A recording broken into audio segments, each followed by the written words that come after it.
자, 두 분과 함께 본격적으로 시작해 보도록 하겠습니다. 첫 번째 이슈 화면으로 만나보시죠. 국회에 발목 잡힌 실거주 의무 폐지 향방은입니다. 자, 2023년 상반기에 정부 측에서는 많은 연착륙을 위한 정책들을 내놓았습니다. 자, 그렇지만 국회의 법 통과를 위한 법들이 지금 계류 중인데요. 자, 두 대표님. 네. 여러 법들이 지금 계류 중이긴 하지만 그럼 가장 우리 서민들, 우리 국민들께서 궁금해하시는 게 실거주, 분양가 상한제 지역의 실거주 의무 폐지에 대한 어떤 그 통과에 대한 향방입니다. 네네네. 일단 두 분께 한번 공통 질문 드려보겠는데요. 네.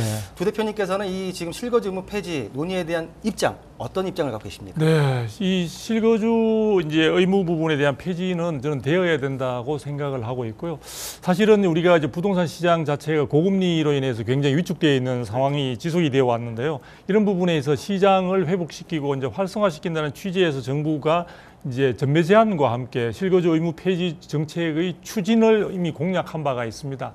이 발표를 했었는데도 불구하고 민간 택지의 분양가 상한제가 적용되는 지역에 있어서의 이 실거주 의무 부분에 대한 폐지가 아직까지 지금 국회에서는 답보 상태에 머물고 있다, 이런 소식이 들려오고 있습니다. 이게 대단히 안타까운 상황인데요. 실제 우리 이 상황들 조금 살펴보면은요, 지금 2021년 2월에 이제 주택법이 개정되면서 그때부터 시작해서 실거주 의무 요건이 이제 법적으로 들어가게 됐고요. 이 분양가 상한제라는 부분 자체가 사실은 전체적으로 가격을 억누르는 제도로서 공공택지에 적용되는 것은 뭐 당연하다고 할 수 있겠지만 지금 현재는 민간택지까지 확대 적용이 되고 있는 상황이다 보니까 이 부분으로 인해서 실질적으로 분양가 상한제로 인해서 분양가를 저렴하게 이제 사실은 주택을 분양받은 분들이 실거주를 할 수 없는 아주 개인적인 그런 사정이 있을 때 굉장히 난처한 상황에 빠질 수도 있다는 겁니다. 지금 사실 여소야대의 전국이다 보니까 정부가 정책을 발표하고도 이것을 갖다가 관철시키는 것 자체가 쉽지 않은 상황이고 여당과 달리 사실 야당 쪽에서는 사실 이 실거주 의무 폐지 자체가 투기 세력이 다시 시장에 들어올 수 있는 갭 투자라는 이런 방법 등을 통해서 그런 부분에 대한 우려를 굉장히 강하게 내세우면서 반대하는 입장이다 보니까 이것으로 인해서 사실은 시장에서는 굉장히 이 정책 자체가 앞으로 어떻게 될지에 대해서 굉장히 혼란스러운 상황인 것 같습니다. 그런데 제가 볼 때는 빠른 시간 내에 이것이 돼야만이 그동안의 전매 제한 완화 부분도 실효성을 확보할 수가 있는 상황이고,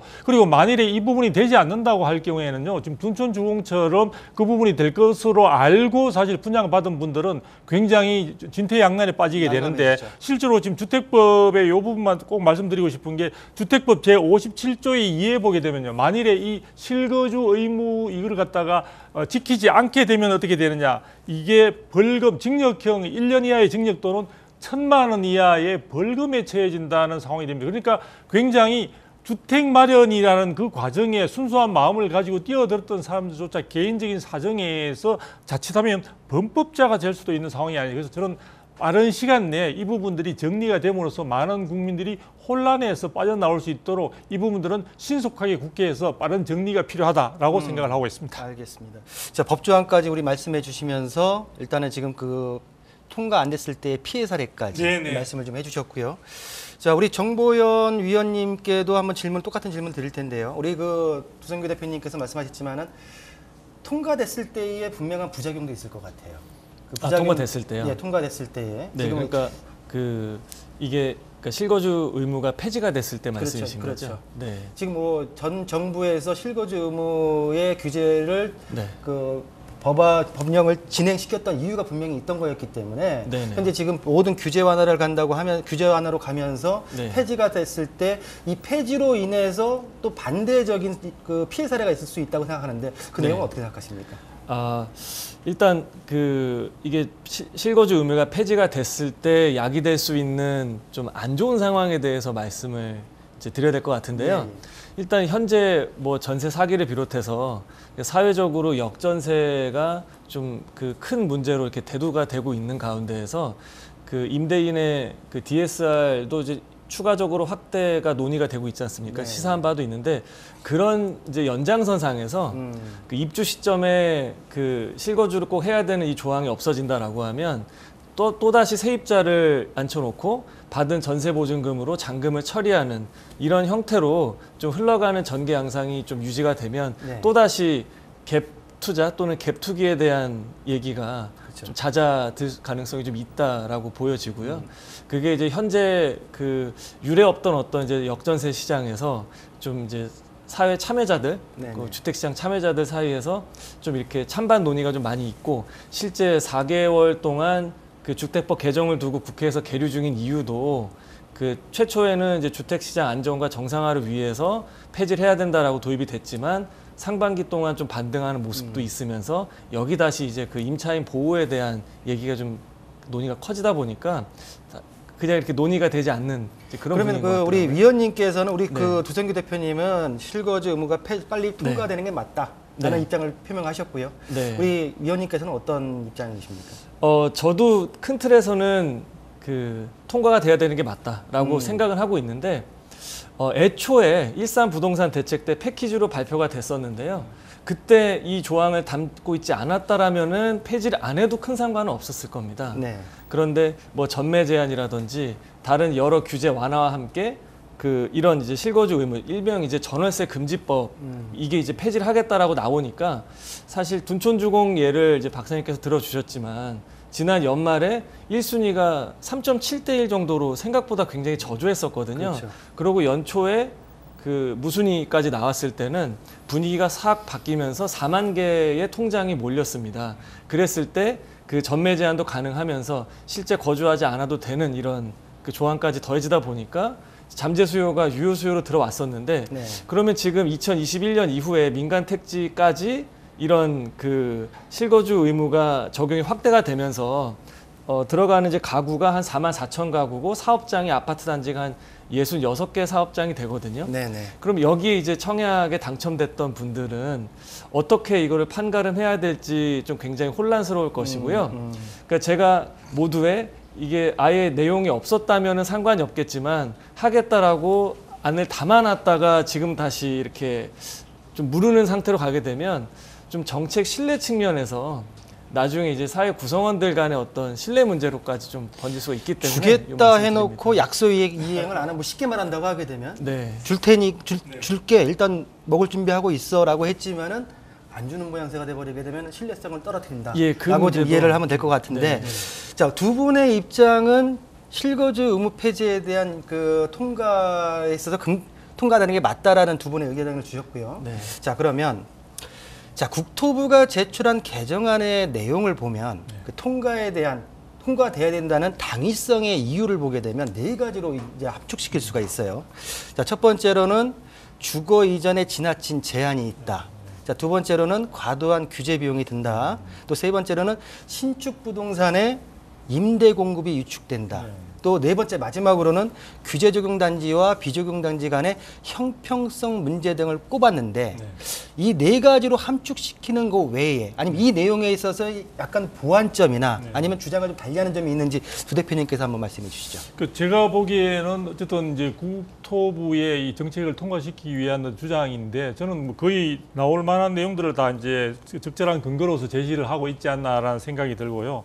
사실은 제가 서두에 말씀을 드렸지만 제일 중요한 부분은 분양가 상한제 적용 택지라는 이유로 사실 민간 택지에까지 분양가 상한제가 적용이 되고 있고, 그것으로 인해서 좀 저렴하게 분양받았다는 이유만으로 사실은 굉장히 많은 옵션이 사실은 부담스러운 옵션이 붙어 있는 거라고 할 수 있는 측면이 있는데요. 이것은 조금 더 확대시켜 본다면 결국은 주거 이전의 제약을 굉장히 크게 주는 측면들이 있다, 이런 생각이 듭니다. 그래서 사실 이번에 둔촌주공 같은 경우에는 이미 공사가 많이 이제 진행된 과정에서 분양가 관련된 논의 속에서 사실은 여러 가지 분양이 진행되다 보니까 분양 이후에 입주까지의 시간이 그렇게 많지 않습니다. 그래서 그렇죠. 아마 더 파장이 이제 클 것으로 생각이 되는데요. 실질적으로 일반적인 어떤 민간 택지 같은 경우에는 분양 이후에 입주까지 보통 한 2년 이상의 시간이 이제 필요한 상황이 되다 보니까 사실은 그 와중에 기존의 세입자로 있거나 혹은 기존의 1주택을 가지고 있는 분들이 입주 시점에 와서 사실은 입주를 할 수 없게 되는 경우들이 우리가 세상 살이하다 보면 다양한 이유들이 생길 수밖에 없는 그런 측면들이 있습니다. 그런 상황이 되었을 때 사실은 기존에서 요즘처럼 어디 역전세 난이나 이런 것으로 인해서 기존 살고 있는 집이 잘 빠져나가지 않는다든지, 혹은 기존의 어떤 주택 자체 시장이 굉장히 지금 위축되어 있는 상황이다 보니까 기존 주택을 팔려고 생각했던 계획이 계획대로 계획대로 충분히 되지 못한 경우에 사실은 입주가 굉장히 힘들어지는, 또 잔금 처리도 쉽지 않은 그런 부분으로 이어질 수 있다는 측면에서 이런 부분들을 이 분양가 상한제라는 논리로 인해서 실거주 부분들을 과도하게 억제하는 것이 과연 전체적인 시장 정상화의 방향에서 맞느냐 하는 부분은 좀 의문입니다. 그래서 제가 볼 때는 지금 국토부에서 들고 있는 이런 것들 외에도 조금 더 이게 논리를 확장시켜서 하게 되면 결국 헌법상에 나와 있는 일부의 경제적 이익을 준다는 이유만으로 헌법상에 나와 있는 주거 이전의 자유 자체를 과도하게 제약하는 측면들도 있지 않을까. 그래서 이런 부분에서는 좀 원천적으로 조금 이걸 갖다가 해야 되고, 갭 투자 방지 방법이 이것 이외에도 많이 있을 수 있기 때문에 굳이 지금 실거주 요건 자체를 지나치게 강조하는 것은 또 다른 측면에서 시장 왜곡을 불러올 수 있다, 이런 생각이 듭니다. 실거주 의무 폐지는 당위성이 충분히 있고 그 외적인 어떤 갭 투자나 이런 것들은 다른 어떤 방법으로 막는 게 맞다라고 그렇죠. 지금 말씀을 해주셨고요. 이 내용에 대해서 우리 정보현 위원님은 좀 어떻게 판단하십니까? 네, 일단 그 실거주 의무를 폐지 개정안을 추진했던 국토부에서 그 근거로 삼은 그런 4가지 큰 꼭지의 어떤 당위성에 대해서는 그 폐지가 돼야 하는 웬만한 어떤 명분과 이유를 다 거의 다 담고 있다라고 생각하기 때문에 그 추가적인 뭐 언급은 뭐 드리지 않아도 뭐 충분할 것 같습니다. 그리고 그 폐지가 그 되지 않으면 그 뭐 말씀하신 뭐 갭투기나 이렇게 얘기하고 있는데, 사실 이게 그 애초에 분양에 이제 당첨되는 수분양자들의 자격 요건을 따져보면 다주택자가 그때 당첨받을 수 있는 환경이 아니었거든요. 아니었죠. 예, 네. 그렇기 때문에 이미 1주택자였고 네. 웬만하면 신축 아파트에 이제 본인들이 실거주 의무까지 그 당시에 이제 계획을 했던 분들이어서 좀 과도하게 잡는 좀 영향이 있지 않나라고 좀 저는 생각을 좀 하고 있습니다. 자, 우리 그 정보현 위원님께서도 아까 전에 그 기존에 분양을 받으셨던 1주택자나 무주택자들 내용을 하셨는데, 이제 형평성문에 한번 여쭤보겠습니다. 성북구와 중랑구에 비슷한 시기에 분양했던 아파트가 있어요. 성북구에 장위자이 레디언트, 그리고 중랑구에 리버센 SK뷰가 지난 연도 2022년도 11월 달에 분양을 했습니다. 그렇습니다. 장위자이 레디언트 같은 경우에는 평당 분양가가 한 2,952만 원이었고요. 중랑구의 리버센 SK뷰 같은 경우에는 2,927만 원, 거의 비슷했어요. 네, 맞습니다. 근데 차이가 뭐냐면 분상제 주택인 성북구 장위자이 레디언트는 실거주 의무가 있고요. 중랑구 리버센 SK뷰 아파트 같은 경우에는 실거주 의무가 없습니다. 형평성에 대한 논란이 있겠죠. 이렇게 지금 실거주 의무 적용 단지가 있는 반면에 또 없는 단지가 있습니다. 이런 것들을 해결하는 방법이 과연 실거주 의무 폐지와 연결되는 건지 어떤 의견을 갖고 계십니까? 네, 뭐 국토부에서 담았던 내용처럼 그 이제 지역 간 또는 아파트 단지 간의 형평에 대한 논의는 나올 것 같아요. 우리가 그 뭐 단순히 이런 그 뭐 토지거래 허가구역 얘기할 때도 집값 상승이 더한 곳이 있는데 왜 우리를 집값 상승의 우려 때문에 묻고 있냐, 이런 얘기를 또 하는 것처럼 뭐 명분이도 중요할 수도 있겠지만, 일단 뭐 말씀하신 그 특정한 그 두 아파트 단지는 사실 분양을 작년 11월에 할 즈음에 그때는 이미 이제 다들 알고 있는 내용이기 때문에 안 상태에서 이제 청약을 했기 때문에 그 당시에는 큰 문제가 없었겠지만, 이제 지금 와서는 이게 이제 통과가 되냐 안 되느냐에 따라서 인접한 곳임에도 불구하고 좀 불거질 가능성이 좀 있다라는 거죠. 있죠. 일단은 지금 형평성 문제가 있기 때문에 전반적으로 일단 법 통과에 대한 당위성을 지금 국토부가 제시했던 내용과의 비슷한 의도로 지금 말씀을 하셨고요. 자, 그렇지만 대표님, 법 통과가 되려고 하게 되면 국회로 가야죠. 현재 지금 야당의 우위에서, 수적인 우위에서 국회에서 통과할 수 있는 가능성은 없죠. 희박하다고 봐야 되겠죠. 내년에 총선이 있긴 하지만은 과연 총선의 어떤 분위기가 현재 이 법을 통과시킬 수 있는 재적 의원을 확보할 것도 아직까지는 모르는 단계이기 때문에 자, 그렇다고 하게 되면 어떻게 보면은 협의를 해서 처분 전까지만 실거주 의무를 충족하면 하는 개정안으로 대안을 제시하는 경우도 있습니다. 네, 맞습니다. 자, 이 부분은 어떻게 보십니까? 제가 볼 때는 지금 잘 지적해 주신 대로 현재 여소야대의 전국하에서 그리고 지금 야당의 이 실거주 요건과 관련된 입장 자체가 굉장히 단호한 편입니다. 그러다 보니까 실제 이 부분이 현재 국회에서 통과될 가능성은 사실 제가 보기에도 별로 이제 없다고 보여지고요. 그리고 조금 전에도 있지만 여러 가지 지역에 따라 지금 여러 가지 어떤 똑같은 어떤 가격대나 이런 데도 불구하고 사실은 혜택을 받는 단지와 그렇지 않은 단지들이 많이 나타나고 있는데요. 이게 우리나라의 부동산 시장의 독특한 어떤 현상이라고 볼 수 있습니다. 예를 들면 재초안, 재건축 초안이 같은 경우에도 그 적용을 받는 경우가 그렇지 않은 경우도 생겨나고 있잖아요. 그런데 특히 이번에 이제 이 상황들은 실거주 의무 조건 같은 경우에는 정부가 당초에 정책을 이야기할 때 이 부분과 관련해서는 국회에서 하게 되면은 법이 통과되게 되면은 주택법 개정이 되면은 결국은 소급 적용하겠다고 또 얘기를 했었거든요. 그렇죠. 그러다 보니까 이 부분에 대한 기대가 지금 둔촌주공 같은 경우에도 굉장히 클 수밖에 없는 겁니다. 그래서 만일에 국회에서 통과되느냐 안 되느냐의 결과 자체가 시장에 미치는 영향 그리고 해당되는 단지에 미치는 영향은 대단히 크다고 볼 수 있는데요. 이런 부분과 관련해서 지금 야당 자체가 너무 이제 반대가 완강하다 보니까 그것도 야당 자체에서 특히 민주당뿐만 아니라 정의당도 그렇고 이 부분에서 갭 투자를 이유로 해서 굉장히 반대 자체의 여론을 계속해서 또 조성하는 그런 측면들도 있다 보니까 저는 이번 국회에서 통과되기는 쉽지 않은 상황으로 보여지는데 이제 그렇게 될 경우에 본다면은 만일에 국회가 바뀌게 되면 이쪽에 나와 있는 법안들은 다 또 자동 폐기가 되는 그런 측면들도 있거든요. 네. 그래서 좀 지켜봐야 되겠지만 지금 그렇다 보니까 상황에서 지금 이제 여당 쪽에서 이런 상황에서 도저히 야당이 협조를 얻을 수 없는 상황이다 보니까 하나의 대안으로서 지금 처분시까지 그러니까 당장의 실제 입주 시점에 이 부분에 대해서 거주 자체를 갖다가 하는 부분들을 조금 더 여유를 두면서 중간에 상황 변화라든지 이런 것들을 할 수 있도록 처분 때까지 사실은 굉장히 유예 기간을 주는 셈이 되는 거죠. 그래서 이 부분을 지금 국민의힘당 쪽에서 지금 대안으로 제시를 했는데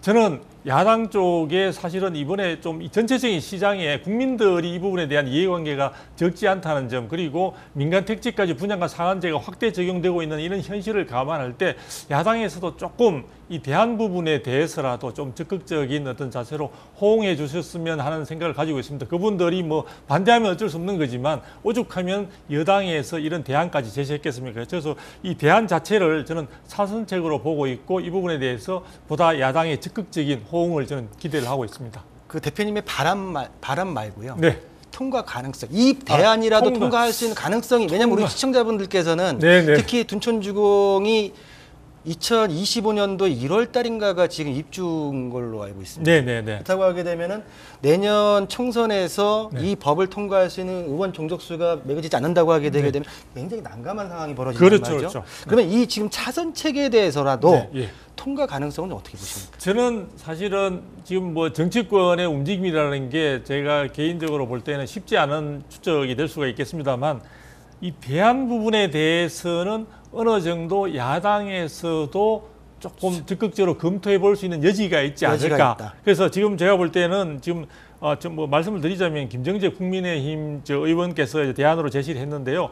이걸 그 주택 처분 전까지 실거주 의무 뭐 예를 들어 2년간이면 2년간 부분에 대해서 이것을 나누어 하거나 누적해서 2년간 거주만 하면은 이 부분에 대한 부담을 덜어줄 수 있도록 하는 건데 절충안으로서 어느 정도 지금 야당에서도 체면은 차리면서 이 부분들을 갖다 반영하는 그런 측면이 있다 보니까 저는 잘 하면은 가능성이 없지 않다. 예, 그렇게 지금 보고 있습니다. 자, 우리 시청자분들께서는 지금 여기에 이해관계가 있는 분 굉장히 궁금하시기 때문에 우리 전문가분들한테는 정 의원님한테도 절충안 정도라도 일단은 좀 통과될 수 있는 가능성 어떻게 보십니까? 절충안까지는 통과 가능성은 좀 있다. 예, 있다고 생각합니다. 그러니까 지금 현재 분위기로서는 야당에서는 통과하기 굉장히 좀 어려울 겁니다. 그렇죠. 원안에 대해서는. 네, 원안에 대해서는 좀 공감대도 그렇고 지금 시기적으로도 이슈가 되는 것들과 너무 상반된 내용이기 때문에 원안은 어렵겠지만은 워낙 정부에서도 추진 의지가 강하기 때문에 어떤 식으로든 좀 드라이브를 걸 것이고 거기에 대해서 일부 이렇게 합의된 내용을 도출하기 위해서는 절충안 정도는 그 합의 가능성은 있다라고 좀 생각이 되는데 지금 나오고 있는 뭐 처분 전까지로 좀 유예시켜 놓는다든지 아니면은 그 바로 입주를 하게 되면 그 좀 더 세제상의 혜택을 준다든지 예를 들어서 그 장기보유 특별공제를 예전에 보유만 하면 됐다가 실거주했을 때로 이렇게 40로 나눴잖아요. 예, 이제 예. 그런 식으로 이제 초기에 입주 시점부터 이제 들어오게 되면 좀 더 보유 기간이나 거주 기간을 더 인정해 준다는 식의 뭐 이런 식의 어쨌든 절충안은 좀 마련되지 않을까라는 좀 네. 가능성은 좀 생각하고 있습니다. 또 정보현 위원님께서 지금 그 절충안에다가 네. 좀 더 그 사실적으로 예. 할 수 있는 예. 좀 더 우리 실거주 하시는 분들한테 좀 더 혜택을 줄 수 있는 법안 네. 내용까지 담아서 한번 말씀을 해주셨습니다. 자, 첫 번째 이슈로 실거주 의무 폐지 법안의 향방에 대해서 살펴봤습니다.